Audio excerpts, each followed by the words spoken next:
souvent, on se pose la question, c'est quoi un impact? C'est un terme qui revient souvent dans la bouche des organisations, des bailleurs de fonds. Bon, un impact, essentiellement, c'est quoi? C'est une conséquence ou un changement d'état psychologique, social, environnemental qui résulte d'une intervention, d'un programme ou d'un projet. Donc, c'est vraiment, quand il y a un impact, c'est parce qu'il faut qu'il y ait un changement d'une condition donnée. Donc, ça, c'est ce qu'on appelle un impact. Les impacts, ils se manifestent de manière différente selon une temporalité. Hein? Quand on est à court terme, on peut avoir des impacts de certains types. Quand à moyen terme, c'est d'autres types d'impacts, puis à long terme, c'est d'autres types. On pourrait imaginer, par exemple, entrevoir que l'impact, c'est un peu comme un escalier, où j'ai ma marche, la dernière marche en haut, c'est l'impact ultime, c'est ma destination finale où je veux aller dans mon idéal, en haut de ma marche d'escalier. Mais pour y arriver, j'ai des marches à franchir. Et chaque marche pourrait être vue comme un impact. Donc, à très court terme, si je veux me rendre à ma marche d'en haut, souvent l'impact à court terme ou l'impact qu'on appelle immédiat, c'est souvent du changement de connaissances. On est beaucoup dans la sensibilisation, dans les apprentissages.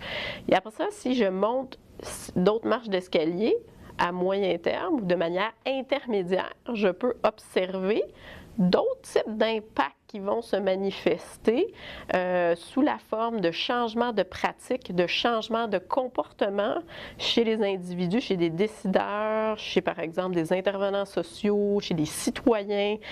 Et à long terme, il peut y avoir des changements plus systémiques qui se produisent, auxquels plusieurs contribuent. Donc, les dernières marches d'escalier d'impact, souvent, c'est plusieurs personnes qui contribuent à les monter, hein, à les franchir.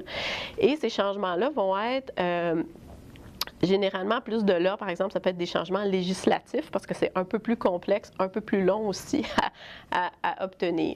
Donc, les changements court terme ou immédiats, à peu près 1-3 ans. Changements intermédiaires ou moyen terme, 3-5 ans, grosso modo. Changements plus long terme, certains vont parler de changements distaux ou finaux. C'est plus un horizon temporel de 5 à 7 ans. Encore là, ça dépend de la problématique sur laquelle vous voulez agir.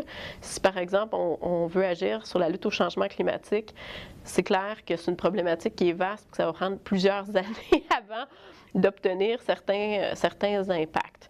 Donc, c'est comme ça qu'il faut comprendre que pour que mon impact long terme soit atteint, il faut qu'en amont, j'ai réussi à atteindre certains impacts intermédiaires et en amont, que j'ai réussi à atteindre certains impacts à court terme.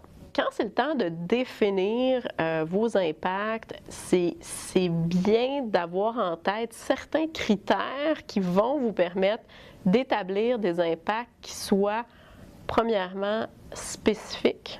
Plus c'est spécifique, plus vous allez avoir de la facilité à les mesurer. Parce que si on veut, puis quand je dis mesurer, ça peut être mesuré de manière qualitative ou quantitative. Parce que quand quelqu'un vous interpelle, vous dit si j'ai un impact, il faut que je sois capable de lui dire, bien, j'ai un impact sur quoi? Donc, est-ce que c'est à propos, oui, moi, mon organisation, on a permis à 5 élus d'être formés au bienfait de la participation citoyenne et de manière intermédiaire, on a pu observer que ces élus-là ont mis en place des consultations publiques qui ont effectivement mené à des changements éventuellement dans l'aménagement des espaces publics. Exemple. Donc, c'est assez spécifique, il faut que ce soit mesurable, un impact, donc de manière qualitative ou quantitative. Il faut que je sois capable de l'observer. Puis il faut aussi que je sois capable de spécifier dans quel horizon temporel il va se produire. Comme on disait tantôt, il y a des impacts court terme, des impacts moyen terme. Donc, il faut que je sois capable d'établir ça quand je formule mes impacts. Et il faut aussi penser à la dimension de faisabilité de cet impact-là. C'est-à-dire, est-ce que c'est vrai que j'ai les ressources à l'interne pour prétendre obtenir ces impacts-là à court terme, donc dans ma zone de responsabilité? Donc, c'est assez important d'avoir en tête ces critères-là quand vous allez établir en équipe, c'est quoi vos impacts à court, moyen et à long terme.